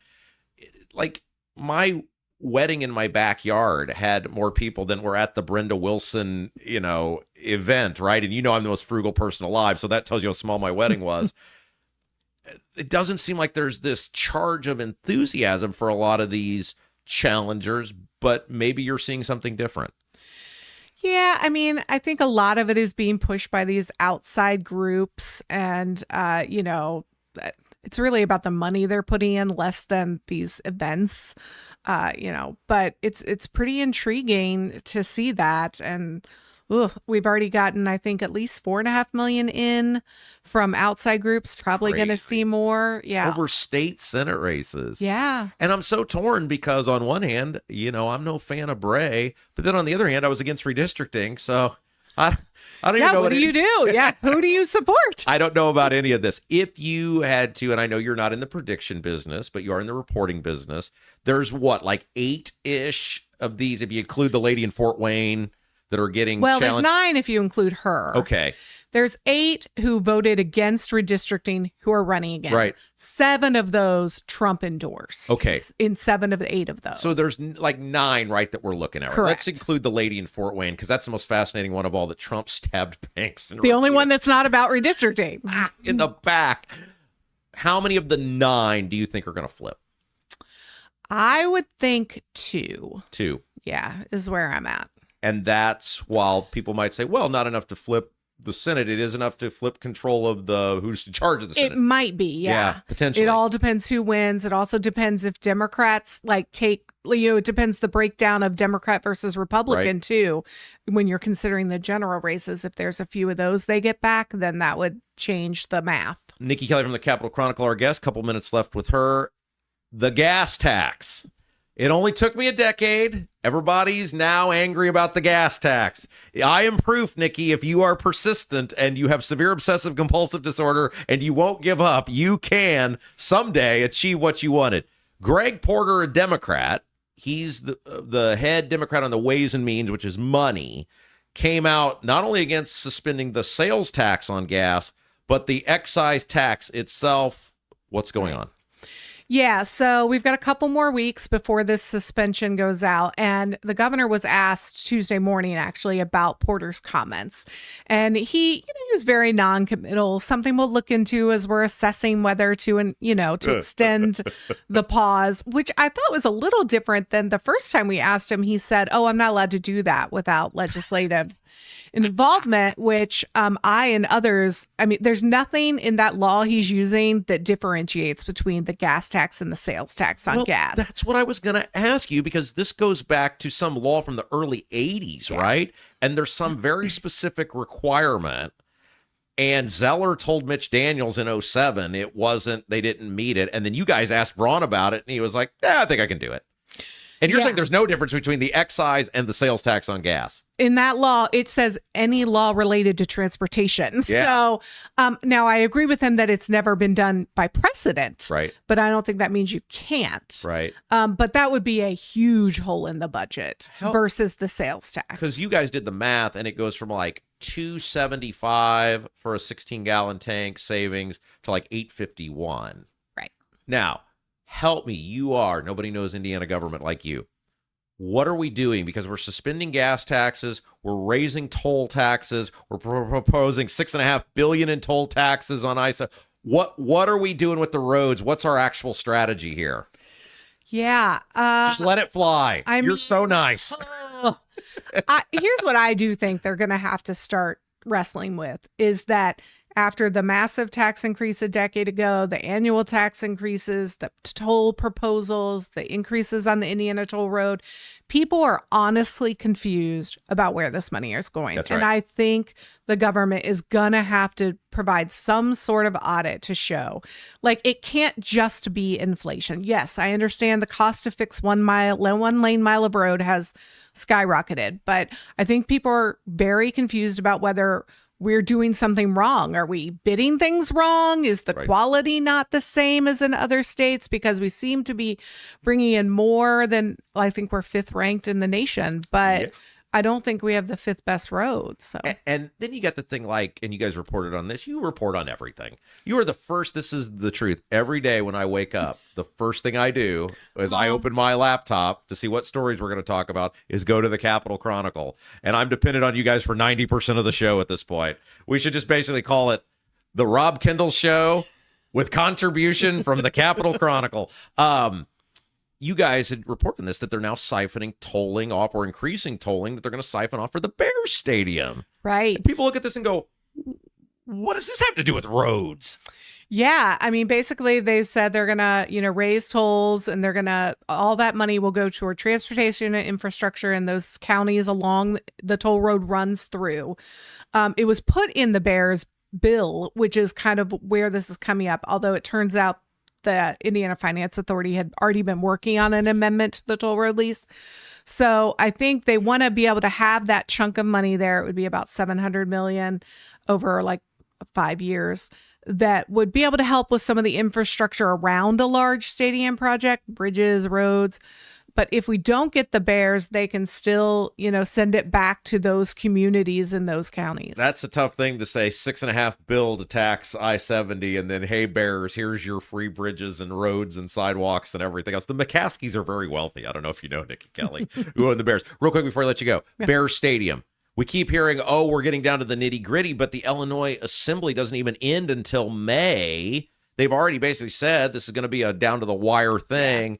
What are you hearing? Is there any actual movement, or is it just people in the media saying stuff? Yeah, it's a lot of people in the media talking. I did see that the Times of Northwest Indiana reported that some Bears people came over and toured the Indiana land. And so, I mean, there is still due diligence going on. But yeah, until the Illinois legislators make a final decision on things, I don't think there's any final decision from the Bears. Yeah, I want to see George McCaskey, who owns the Bears, and Kevin Warren, who runs the Bears, and Ryan Poles, who runs the Bears. What do they know about sewers? Like, what, they're touring the land. What do they know about stormwater? The answer is nothing. It's all posturing. You are the best, Nikki Kelly. Tell us about Indiana Capitol Chronicle and what people can do to learn more. Yeah, just subscribe at indianacapitalchronicle.com. You'll get a morning newsletter or one on Sunday with our best hits of the week.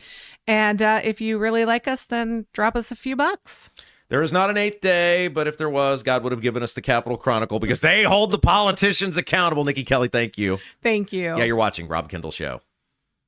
Are you seeing cracks in mortar, moisture working through walls, facade or structural failure beginning to surface? Bramwell Mackay sets the standard for exterior and structural building solutions. Our 40-year master masons and industry experts address moisture intrusion, failing foundations, masonry deterioration, and more. From preserving historic landmarks to addressing modern building envelope issues, Bramwell Mackay delivers full-spectrum service with white-glove professionalism. In Indianapolis, call 812-33-BRICK. 812-33-BRICK. Hi, I'm John Piper. I'm running for Congress in Indiana. I'm the only candidate in the United States of America exposing the crisis we have in mother's breast milk. Purdue University is a major player in that. Purdue is selling our veterinarians to out-of-state corporations for big money. Bobby Kennedy needs to know about it effective immediately. We are 55,000 veterinarians short across the United States. My two major opponents, Craig Haggard and Jim Barrett, are both protecting the Iranian terror cell in Plainfield, Indiana. I'm John Piper. I approve this message. Paid for Friends for Piper for Congress. Your bathroom fan could be secretly costing you thousands of dollars in damages. Most people don't even know this until the damage is done. With over 18 years of bathroom remodeling experience, here are 3 signs your fan is failing you without spending a dime on inspections. Sign number 1 is if you have foggy mirrors after you shower. This shows that your fan isn't pulling out enough moisture, which creates the perfect environment for mold. If you have a properly functioning bathroom fan that is the right size for your space, you shouldn't see much fogginess on your bathroom mirror at all. Sign number 2 is if you have bubbling, cracking, or peeling paint in your bathroom. This means moisture is soaking into your walls, slowly breaking down drywall, and even causing the wood framing behind it to rot. Sign number 3 is if you have mold buildup on your fan, ceilings, or walls. This is terrible for your health, but also could wreck your bathroom, costing you a fortune. If you're noticing any of these signs, here's what you can do. Call Vent Savvy today at 317-300-4434. That's 317-300-4434 and mention Rob for a free attic inspection. I'm Doug Cobb for Clay County Commissioner. I'm running to bring transparency back to our local government. As a concerned citizen, I want to know what's going on. We need new and fresh ideas for today's challenges. We need a vision for future generations. As a small business owner, I want to explore and promote opportunities to make us all successful. Let's create a brighter future for Clay County together. I'm Doug Cobb, running for Clay County Commissioner, and I approve this message. Paid for by Linda Cheesem.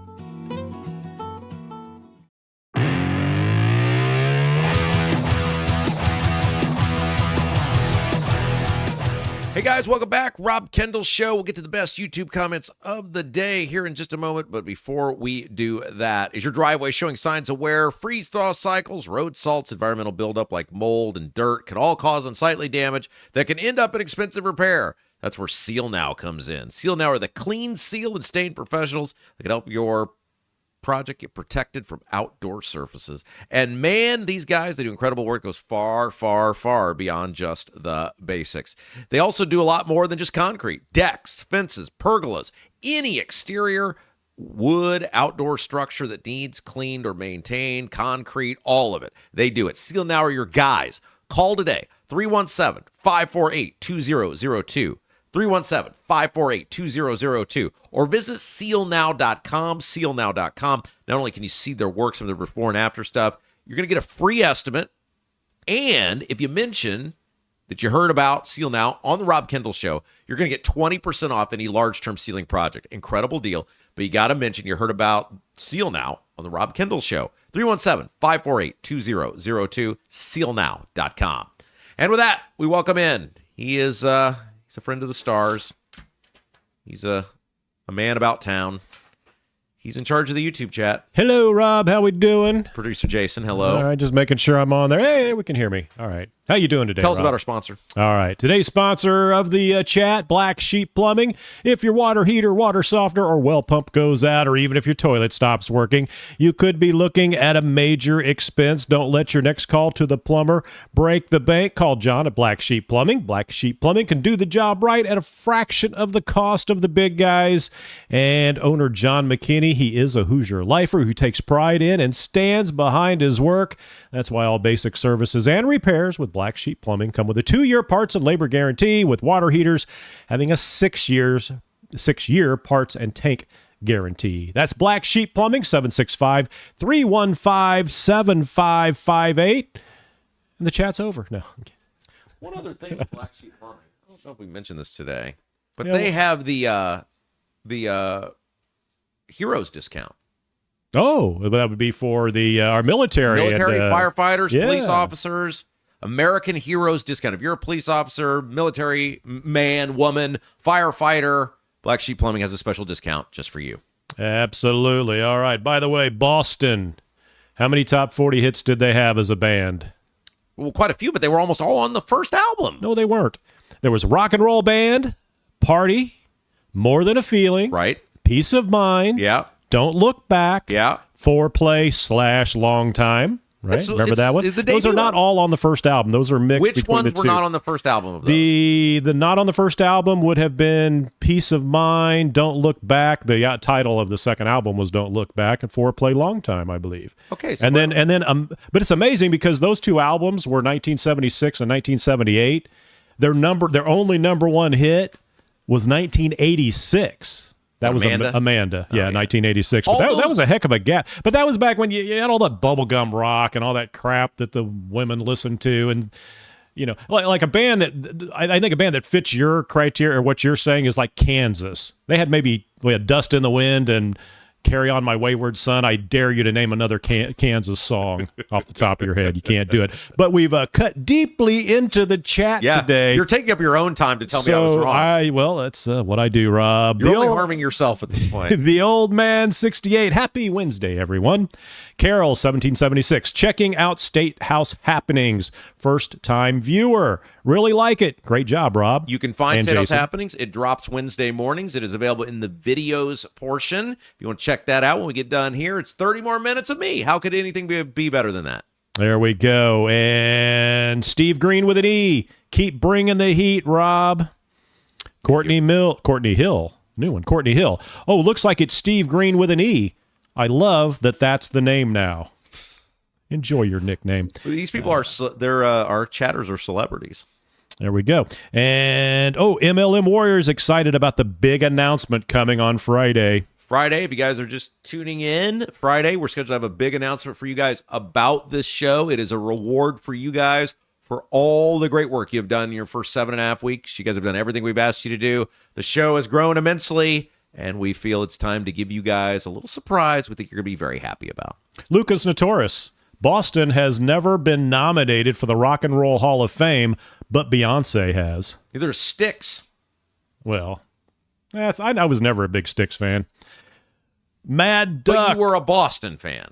I was, Boston was way more rock and roll than Styx. I mean, Styx had about 2 good songs, and the rest of them were just that bubblegum crap. We don't even have time for this today. Yeah, we're not going to spend it during the chat. Mad Duck.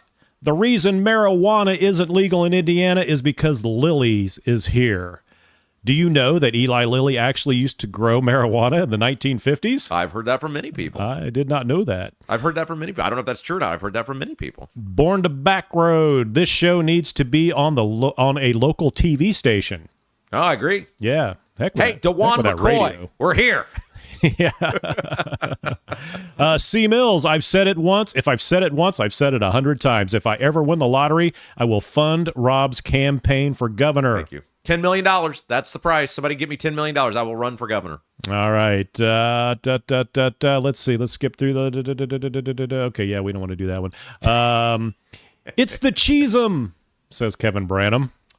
The 06010 board says, is Cheesem that stuff in the can or on those steaks that you microwave? Very close. She was an appeals court judge here in the state of Indiana, but very close. Mad Duck, good morning, Mama Kendall. If you're in the chat, Rob's shirts look fabulous. It's great, isn't it? My mom dropped off a new batch of shirts last night. The 06010 board, I hope the permanent studio provides an opportunity for news, weather, sound bites, entertaining drops, and bumper music. Oh, good grief.